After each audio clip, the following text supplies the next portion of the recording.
চীনাপাড়া থেকে এই পাড়াতে আসার যে অভিজ্ঞতা ছিল সেটা মানে ভাষায় প্রকাশ করতে পারবো না। দেখতেছে ঘুম থেকে উঠে যে তার মুখের উপর মোরগ দাঁড়ায় আছে, সে লিটারালি ছর ঘুমের মধ্যে। আসলে প্রকৃতি আমাদের যেভাবে পারছে পরীক্ষা নিচ্ছে, কি বলবো। এখানে তো তোমার পায়ে ব্লাড দেখাচ্ছে না, এখানে কয়টা যোগ ধরছে?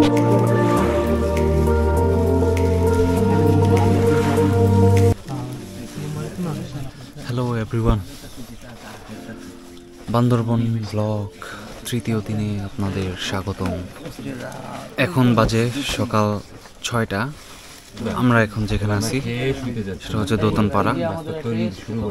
তো এই পাড়াতে চীনাপাড়া থেকে এই পাড়াতে আসার যে অভিজ্ঞতা ছিল সেটা মানে ভাষায় প্রকাশ করতে পারবো না। শুধু আপনাদেরকে এটা বলবো, টানা 14 ঘন্টা আমরা হেঁটেছি উঁচু নিচু পাহাড়ে,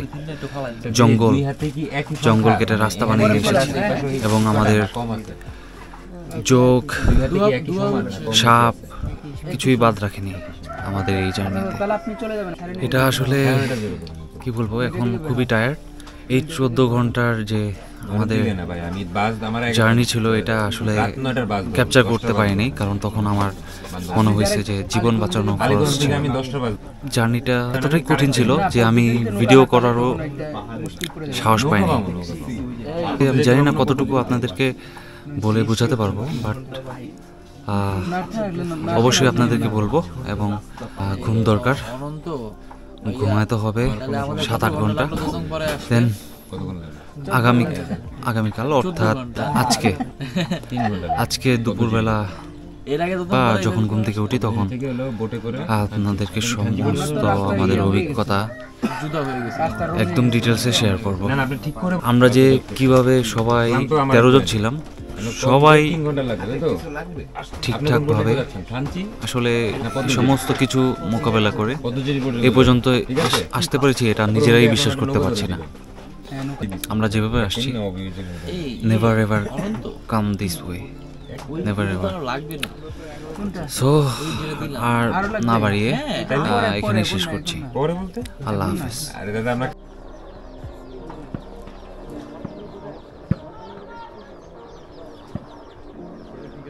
গুড নুন এভরিওয়ান। এখন আমরা আছি দোতনপাড়ায়। এখন বাজে অলমোস্ট 2:30টার মতো। তো ঘুম থেকে উঠতে প্রায় 12টা-1টা বেজে গেছে। দেন একটু ফ্রেশ হয়ে খাওয়া দাওয়া করলাম, আর খাওয়া দাওয়া করে এখন একটু বের হয়েছি। তো যেটা বলেছিলাম আর কি, গতকালকে রাতের কথাটা আসলে আজীবন মনে থাকবে আমাদের, কারণ এর থেকে এক্সট্রিম আর কিছুই হতে পারে না। এই ব্যাপারে আপনাদের আরও ডিটেলস বলবো সামনে। তো আপাতত আমাদের টিমমেটের সাথে একটু কথাবার্তা বলি। আমরা মেহমান, ওদের বাড়িতে আমরা এসেছি থাকতে। শিহাব ভাই, কি অবস্থা? এই তো ভাই, কেমন লাগতেছে এখন? এখন ভালো লাগতেছে। কালকে খুব রাফ একটা জার্নি ছিল। হ্যাঁ, ওই ব্যাপারেই আমরা আরো ডিটেলসে বলবো। সবাই এখানে গল্প যোগ করতেছে। কি অবস্থা বয়স? স্বপ্ন দেখছো না? পাহাড় থেকে পড়ে যাচ্ছ, যে পাহাড় থেকে পড়ে যাচ্ছ, পানিতে পড়ে যাচ্ছ, কোনো না? আমি এই টাইপের কোনো স্বপ্ন দেখি না। আমি সকাল 9টার সময় উঠে আমি তাজিমদানে যাব, আমার কানের পাশে শুকর ডাকতেছে, পরে ঘুম থেকে উঠে দেখি আসলে শুকর ডাকে, বাট কানের পাশে না। আসলে আমাদের তো একজন তো লিটারালি দেখতেছে ঘুম থেকে উঠে যে তার মুখের উপর মোরগ দাঁড়ায় আছে, সে লিটারালি ছর ঘুমের মধ্যে। ঠিক আছে, পুরো ওয়াইল্ড লাইফ ভাই। এটা কি কোন মোরগ? আসলে কোন মোরগ? এই যে লেজটা বেঁকা থাকে। আমরা এই যে মোরগটা আমরা এখন খাবার জন্য দুপুরে রেডি করতেছি, ওই মোরগটাই। সকালে ঘুম থেকে উঠে দেখতেছি মুখের উপরে মোরগ দাঁড়ায় রয়েছে। ওই যে শিয়াবের সাথে এমন হয়েছে। আসলে প্রকৃতি আমাদের যেভাবে পারছে পরীক্ষা নিচ্ছে, কি বলবো। যদিও গতবারের এক্সপিরিয়েন্স থেকে স্কিল নিয়ে এসেছি, বাট আমাদের প্রশ্ন একদমই কমন পড়ে নেই। আমি ভাবছিলাম, আমি বলবো যে 10%ও কমন পড়ে নেই, এতটা ওয়াইল্ড ছিল। কিন্তু আমার একটা কোশ্চেন আছে, যে তুমি এত সুন্দর ঘর, বিছানা, এত সুন্দর রুম রেখে, বেড রেখে তুমি কোথায় চলে আসলা? অডিয়েন্সদেরকে তো তুমি রাতের যে ট্র্যাকটা, রাতের যে অ্যাডভেঞ্চারটা সেটা তো দেখাইতে পারবা না, হয়তো বা দেখাইলেও বোঝা যাবে না, কারণ আমরা হোল নাইট ট্র্যাক করছি একবারে। আমরা বাসা থেকে বেরোছিলাম অ্যাপ্রক্সিমেটলি গতকালকে দুপুর 2টায়, তারপর যখন আমরা আমিয়াখুম পৌঁছাইলাম তখন 5টা বাজে। আমিয়াখুম থেকে যখন আমরা ট্র্যাক আবার শুরু করি তখন বাজে 6টা, তার মানে তখন পুরোপুরি অন্ধকার হয়ে গেছে। পাহাড়ের ভিতর তো সূর্য আলো এমনিতেই, হ্যাঁ, তো আমরা সারা রাত কিন্তু ট্র্যাকের মধ্যে ছিলাম। এই ট্র্যাকের মধ্যে এই লোক হঠাৎ করে বোটে চলে গেছে। বোট বলতে কি লেভেলের বোট? এটা একটা ভেলা ছিল, আমার ভেলা দেখে অনেক এক্সাইটমেন্ট কাজ করতেছিলাম, লাফ দিয়ে উঠে গেছিলাম। তুমি সবার আগে ছিলা কেন? আমার কথা হচ্ছে এটা, তুমি এত ওভার কনফিডেন্ট কেন? প্রথম তোমাকে নিয়ে সবার একটা মিনি হার্ট অ্যাটাক দিয়ে দিছো সবাইকে, যে তুমি বোটে উঠছো, সাঁতার পারো না, শেষ হইতাম না, ওই জায়গায় কেউ মারা যেত। অনেকেরই ইনজুরি সমস্যা হয়েছে, আমারও 3-4 জায়গায় কাটা হয়েছে। এবং কি বলবো, জোকে যেভাবে আমাদের বিরক্ত করছে, আর রবিন ভাই তো জোক দেখলে তার হুঁশ থাকে না, বাট উনি এখনো আমার মনে হয় ফোবিয়াতে আছে।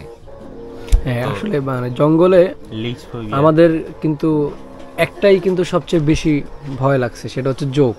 আমরা সব কিছুই দেখছি, সাপ দেখলাম, জোক দেখলাম, আমরা সব কিছুই দেখছি। পথে অ্যাডভেঞ্চার যা ছিল জঙ্গলে, হরিণ থেকে শুরু করে, হরিণ দেখি নাই কিন্তু হরিণের ডাক শুনছি, আমরা সবাই হরিণের ডাক শুনছি কয়েকবার। ইভেন রাতের বেলা বন মোরগও আমরা পেয়ে গেছিলাম পথে, তো সবই পাইছি, কিন্তু ভয় পাইছি জোক।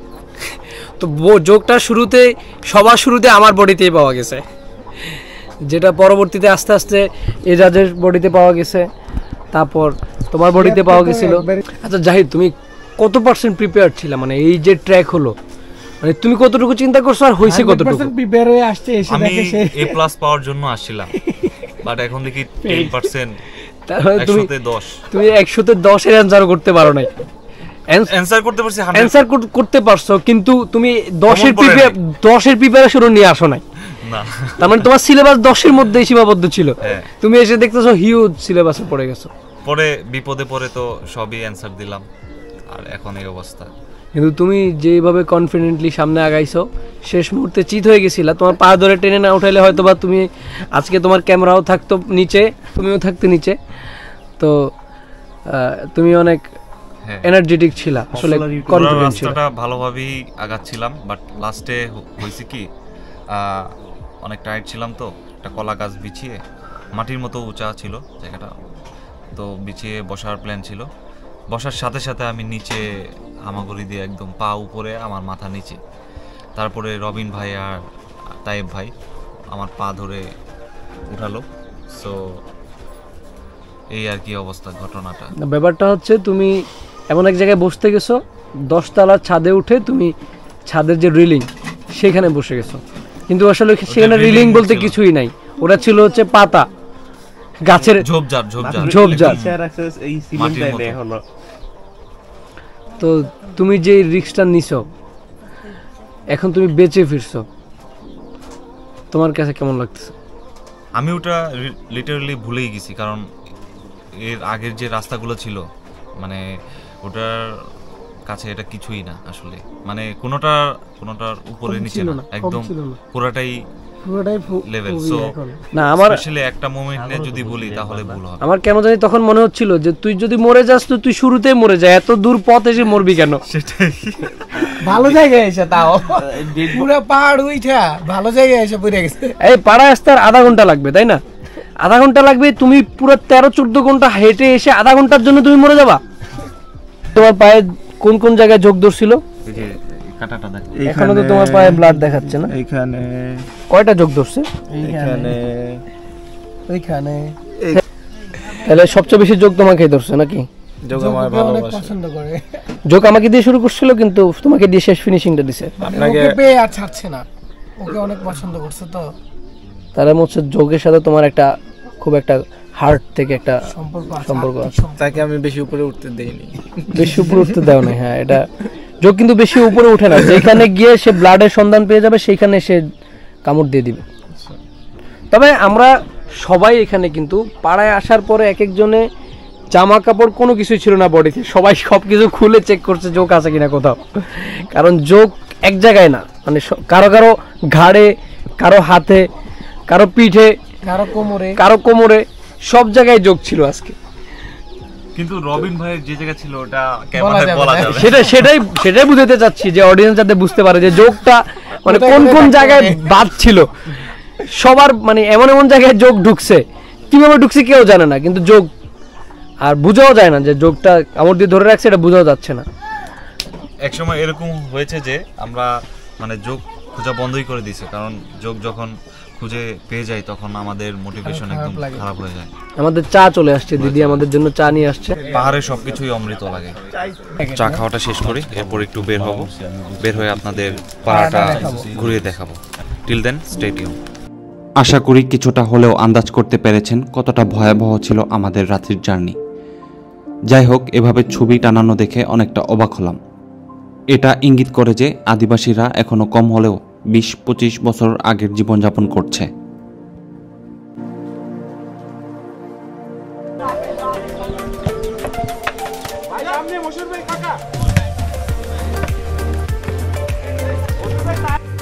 আপনাদের আগের পর্বেই বলেছিলাম পাহাড়ের সব থেকে পপুলার খেলা হচ্ছে ফুটবল। এই খেলাটি প্রত্যেক পাড়াতেই খেলতে দেখা যায়। তারা একদম ছোটবেলা থেকেই ফুটবল খেলে আসছে। বয়সে আমাদের থেকে তারা অনেক ছোট হলেও আমাদের টিম তাদের কাছে পেরে উঠতে পারে নাই। তাহলে বুঝতেই পারছেন তাদের অ্যাবিলিটি কীরকম। তাদের যদি একটু নার্সিং করা যায় তাহলে আমাদের দেশের জন্য অনেক ভালো অ্যাসেট হতে পারে তারা।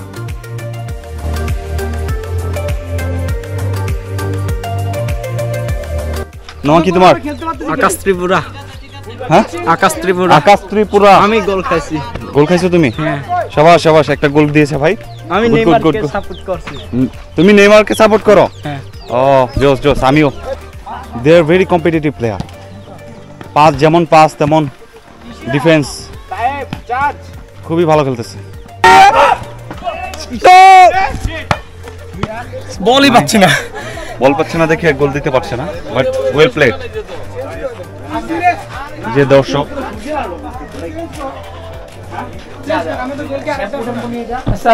সো ম্যাচ শেষ হলো, শর্ট একটা ম্যাচ। 2-0 গোলে আমাদের পাহাড়ি ভাইয়েরা, আদিবাসী ভাইয়েরা জিতে গেছে। তো কারা কারা গোল দিছো তোমাদের টিমে? এই যে নেইমার ভক্ত ভাই, আর এই যে দিসুস ভাই, অস্থির গোল। লাস্টে গোলটা তুমি দিছো না? হ্যাঁ, সুন্দর গোল হয়েছে, ভালো কিছু। এই যে লুজার টিম। ফুটবলের পাশাপাশি এখানকার লোকেরা টাস খেলাতেও অনেক দক্ষ। ছোট ছোট বাচ্চারাও এই খেলাটি খেলে থাকে। আমরা অনেক টায়ার্ড ছিলাম, তাই বিকেলে আর বাইরে বের হইনি। সন্ধ্যা পর্যন্ত টানা রেস্ট নিয়েছিলাম, কারণ আগামীকাল আমাদের আবার একটানা ট্রেকিং করতে হবে। এভাবে সবাই বসে আড্ডার মুহূর্তগুলো এখনো মনে পড়ে। এই ভিডিওটা এডিট করার সময় বারবার নস্টালজিক হয়ে গিয়েছিলাম। আমি শিওর আপনাদের একই রকম আনন্দ দিবে আর সেখানে যাবার ইচ্ছা তৈরি করবে। অবশ্যই জীবনে একবার হলেও এখানে ঘুরে আসুন, আজীবনের জন্য স্মৃতি তৈরি হবে আপনাদের। যাই হোক, এখন আমাদের প্ল্যান হলো রাতের খাবার খেয়ে বাইরে ফায়ার ক্যাম্প করা। তো এখানে রাতের খাবারের আয়োজন চলছে। দাদা মাংস কাটার যে প্রক্রিয়া ওই কাজটা করছে, এবং একজন দিদি আছে, উনি হচ্ছে কুমড়ো ভাজির কুমড়া কাটতেছে। সো আজকে আমাদের রাতের খাবারের আইটেম হচ্ছে পাহাড়ি মোরগ, এবং ভাজি থাকবে, কুমড়ো ভাজি, অ্যান্ড 2-1 ধরনের পাহাড়ি ভর্তা থাকবে। তো we are so excited.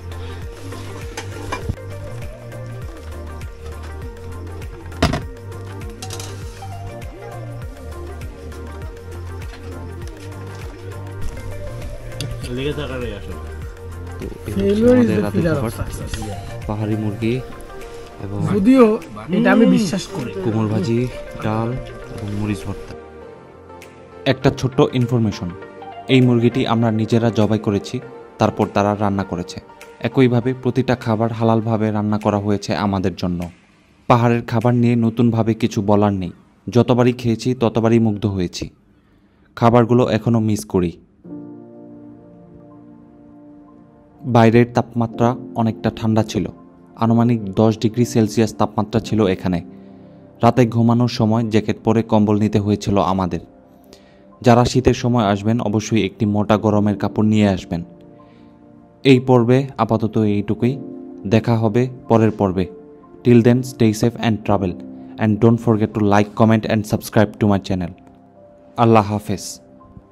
জীবনকে কোনো স্বপ্ন ভেবে আমি কার আশাতে ছুটে চলি পথে পথে, যেন কার মায়াতে বাধা পড়েছে জীবন যে কত সুর কল্পনা, কত মিথ্যে প্রলোভন, কষ্টের প্রতিটি ক্ষণ সোনা।